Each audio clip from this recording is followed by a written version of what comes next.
അച്ഛാ, അച്ഛൻ വിഷമിക്കണ്ട കേട്ടോ. തമ്പിച്ചേട്ടന് കൊടുക്കാനുള്ള പണം നമുക്ക് കൊടുക്കാം. എന്റെ പേരിലുള്ള പ്രോപ്പർട്ടീസ് പ്ലെഡ്ജ് ചെയ്താൽ മതി, പണം കിട്ടും. അയ്യോ മോൾ എന്തായി പറയണേ? വേറെ എന്താ ചെയ്യാച്ചാ? ഏട്ടനോട് പറയാന്ന് പറഞ്ഞപ്പോ തമ്പിച്ചേട്ടൻ അമ്പി ചേച്ചി സമ്മതിക്കുന്നില്ല. വിൽക്കാൻ എന്റെ കയ്യിൽ ഒന്നുമില്ല. പണയം വെക്കാൻ ഈ വീടും ഹോട്ടലും എല്ലാം പണയത്തില. ഞാൻ തമ്പിച്ചേട്ടന്റെ അമ്പി ചേച്ചിയുടെയും കൂടെ പോയി ചില ഡോക്യുമെന്റ്സ് സൈൻ ചെയ്ത് കൊടുത്താൽ മതി. നന്ദൻ അറിയണ്ട തൽക്കാലം. പിന്നീട് എപ്പോഴെങ്കിലും ഞാൻ പറഞ്ഞോളാം നന്ദനോട്. അവനും മോളുടെ ഏട്ടനും അറിയാതെ അങ്ങനൊന്നും ചെയ്യാൻ പാടില്ല. സാരില്ല അച്ഛാ, ഞാൻ എന്ത് ചെയ്താലും ഏട്ടനൊന്നും പറയില്ല. ഈ വീട്ടിൽ ഇനി ആര് തമ്മിലും വഴക്കിടാതിരിക്കുന്ന കണ്ടാ മതി. അതിനുവേണ്ടി ഏത് പേപ്പറിൽ വേണേലും ഞാൻ സൈൻ ചെയ്യാം.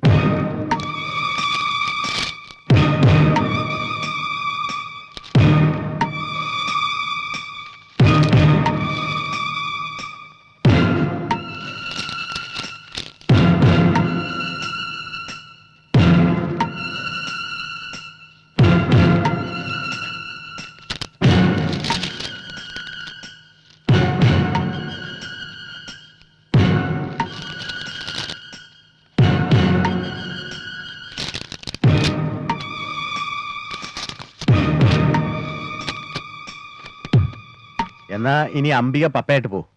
ഞങ്ങൾക്കൊരു ഇത്തിരി കാര്യമുണ്ടേ. വാ ഗിരി, നീ സാറിനൊന്നും കൊണ്ടാക്കിയേ. അപ്പൊ സാറേ, എല്ലാം പറഞ്ഞതുപോലെ നമുക്ക് വൈകിട്ട് ക്ലബ്ബിൽ കാണാം. ഓക്കെ, പോവാ.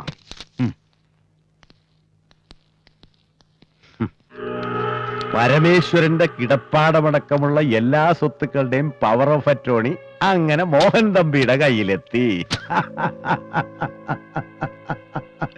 വിറ്റ 7-8 കോടിയാ. വിൽക്കാൻ വരട്ടെ. ആ ഗിരിക്ക് ഒരു പങ്ക് കൊടുക്കണം തമ്പി. കൊടുക്കാം, പക്ഷെ എന്റെ പണമില്ല. എടോ, പണം പേപ്പറാ. ആവശ്യം വരുമ്പോ പ്രിന്റ് ചെയ്തെടുക്കും. എന്റെ രീതി അതാ. തന്റേത് എനിക്ക് അറിഞ്ഞൂടാ.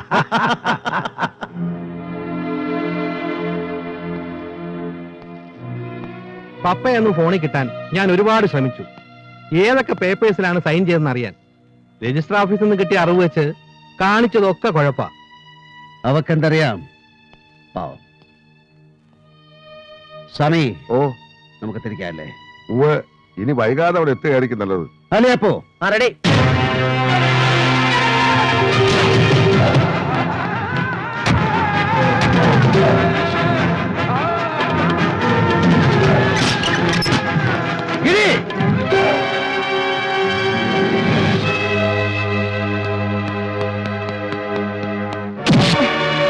എല്ലാവരും ചേർന്ന് അവിടെ കണ്ണീര് കുടിപ്പിച്ച് സ്വത്തുക്കൾ എഴുതി മാറ്റൂ. അല്ലടാ, എന്തിനാടാ നിനക്കൊക്കെ കൂടുതൽ മണ്ണ്?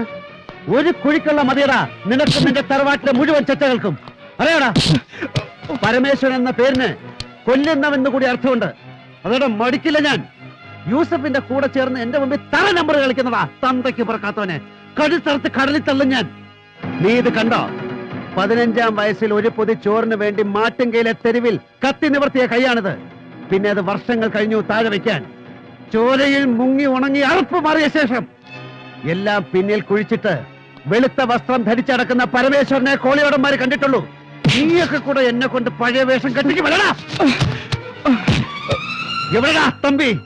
തമ്പി, എല്ലാം അങ്ങേര് പറഞ്ഞിട്ടാണ്. യൂസഫ് ഷായും പുള്ളിയും കൂടെ പ്ലാൻ ചെയ്തതിന് എന്നെ കൂട്ടു നിർത്തുകയായിരുന്നു പരമേശ്വരൻ. പ്രോപ്പർട്ടീസ് തമ്പിച്ചേട്ടന്റെ പേർക്ക് എഴുതി വെച്ചു. അതിന്റെ അഡ്വാൻസായി 1 കോടി രൂപ യൂസഫ് എനിക്ക് തന്നു. വീട്ടിൽ സൂക്ഷിക്കുന്നത് സേഫ് അല്ലാത്തതുകൊണ്ട് ഹോട്ടലിൽ സൂക്ഷിക്കാൻ യൂസഫ് എന്നോട് പറഞ്ഞു. 1 കോടി ഹോട്ടലിൽ വെക്കാൻ പറഞ്ഞോ? നന്ദന്റെ ഓഫീസ് റൂമിലെ ബ്യൂറോയിലുണ്ട്. പ്ലീസ്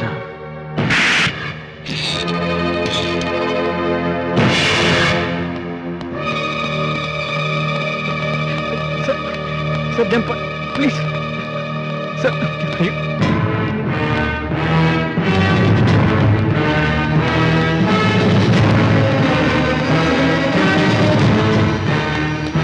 മാഡം, ഇത് ചതിയാണ്. അവൻ നിരപരാധിയാണ്. ഓ, ഇയാളുടെ ബ്രദറിലാണല്ലോ ഇവൻ. കൊള്ളാം, ക്വൈറ്റ് നാച്ചുറൽ. ഗോൾഡ് സ്മഗ്ലറുടെ അളിയൻ കള്ളനോട്ട് ഇടപാട് നടത്തുന്നു. ഇനി ആരൊക്കെയുണ്ട് തന്റെ ബന്ധുക്കൾ? അണ്ടർവേൾഡ് ആക്ടിവിറ്റീസുമായി ജീവിക്കുന്നവർ. മാഡം, ഇതിന്റെ പിന്നിൽ മറ്റാളുകളുണ്ട്. എനിക്ക് തെളിയിക്കാൻ കഴിയും. With proofs. Get lost with your bloody proofs. 1 കോടി രൂപയുടെ കള്ളനോട്ടുകളാണ് അവന്റെ ഓഫീസിൽ നിന്ന് പിടിച്ചെടുത്തത്. ബാക്കി കഥകൾ ഞാൻ അവനെ കൊണ്ട് പറയിച്ചോളാം. ഇൻസ്പെക്ടർ, അവനെ എന്റെ ഓഫീസിൽ കൊണ്ടുവാ.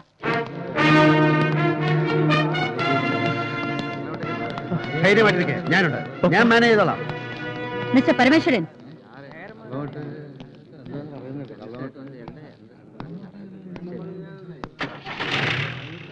വെറും 4 വർഷത്തിനുള്ളിൽ ഈ നഗരത്തിലെ ബിഗ് ഷോട്ട്സിന്റെ ലിസ്റ്റിൽ കയറി പറ്റിയ ഒരു പ്രോപ്പർ ബാക്ക് ഹിസ്റ്ററി ഇല്ലാത്ത പരമേശ്വരൻ എന്ന പകൽമാന്യന്റെ ഇമേജ് വെട്ടിക്കീറി പരിശോധിക്കാൻ ഇതൊരു കാരണമാവുമെങ്കിൽ, അതുവഴി ചില സത്യങ്ങൾ പുറത്തു വരുമെങ്കിൽ എങ്കിൽ കൊള്ളാം അല്ലേ? Let's see.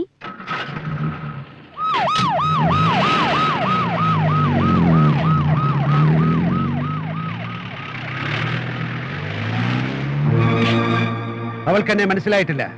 മനസ്സിലാക്കി കൊടുക്കാൻ പറ്റുന്ന ഒരു സാഹചര്യത്തിലല്ല ഞാനിപ്പോ. കൊണ്ടുപോകുന്ന ആരെയാണെന്ന് ഓർമ്മയുണ്ടല്ലോ? ഇൻട്രോഗേഷന്റെ പേരും പറഞ്ഞ് ആരെങ്കിലും അവന്റെ ദേഹത്ത് കൈവച്ചാൽ വെക്കുന്നത് ആരായാലും 2 കാലും ഇല്ലാതെ എവിടെയെങ്കിലും പെട്ടിക്കടയിട്ട് മുറുക്കൻ കച്ചവടത്തിൽ ഇരിക്കേണ്ടി വരും ഇനിയുള്ള കാലം. മനസ്സിലായ പറഞ്ഞ് പൊയ്ക്കോ.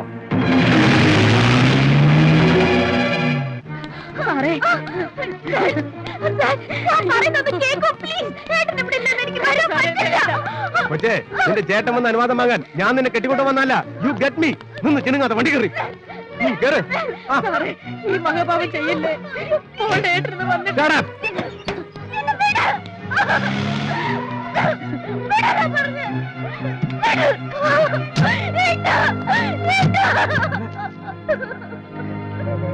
Sir, she's under arrest. കാര്യം ഫേക്ക് നോട്ട്സ് കൈവശം വെച്ചതിനാ ഇവളുടെ ഭർത്താവിനെ അറസ്റ്റ് ചെയ്തത്. അത് വന്ന സോഴ്സ് അറിയാൻ ഇവളെ ക്വസ്റ്റ്യൻ ചെയ്തേ പറ്റൂ. സർ പ്ലീസ്, ഞാൻ പറയുന്നൊന്ന് കേൾക്കൂ. തന്നെ കൊണ്ട് വല്ലതും പറയിക്കാനുണ്ടെങ്കിൽ അത് വഴിപോലെ എനിക്കറിയാം. ഇപ്പൊ തൊലിക്കണ്ട. ഇവളുടെ പേരിലുള്ള പ്രോപ്പർട്ടീസ് വിറ്റതിന്റെ അഡ്വാൻസ് തുകയാണ് പിടിച്ചെടുത്ത 1 കോടി രൂപയുടെ കള്ളനോട്ടുകൾ. അത് സത്യമാണെന്ന പയ്യൻ സമ്മതിച്ചു കഴിഞ്ഞു. അപ്പൊ പിന്നെ ഇവളെ ഞങ്ങളൊന്ന് കൊണ്ടുപോകണ്ടോ? വേണ്ടടോ? Constables, take care.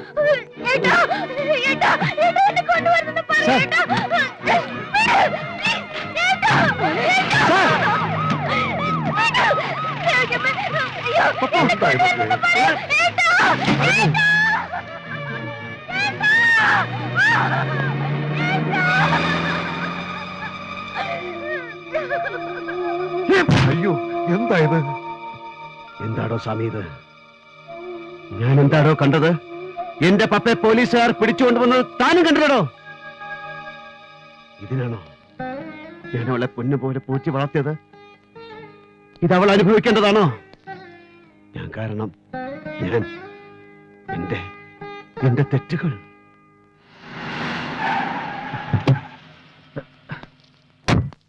തമ്പി ഇവിടെ തന്നെയുണ്ട്. കേന്ദ്ര സഹമന്ത്രി ശിവാജി റാവു ഇല്ലേ, ആ ബാംഗ്ലൂരുകാരൻ ഫ്രോഡ്, അവന്റെ ഗസ്റ്റ് ഹൗസിൽ തമ്പിയുണ്ട്. ഏത് നരകത്തിലായാലും അവനെ എനിക്ക് വേണം. വണ്ടി എടുക്കണ.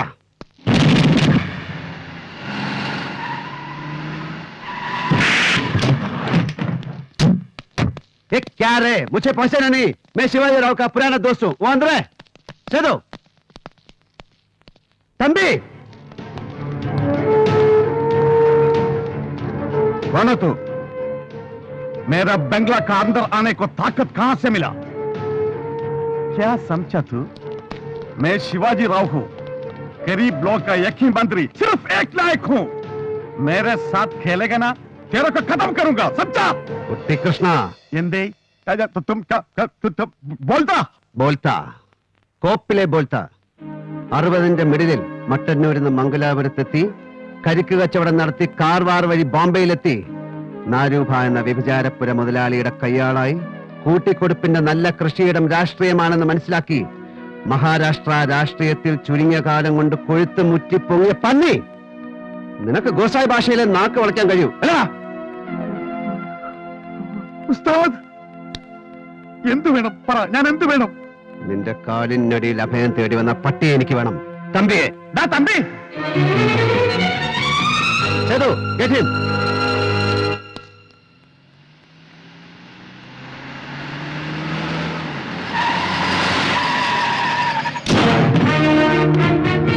മാറാ.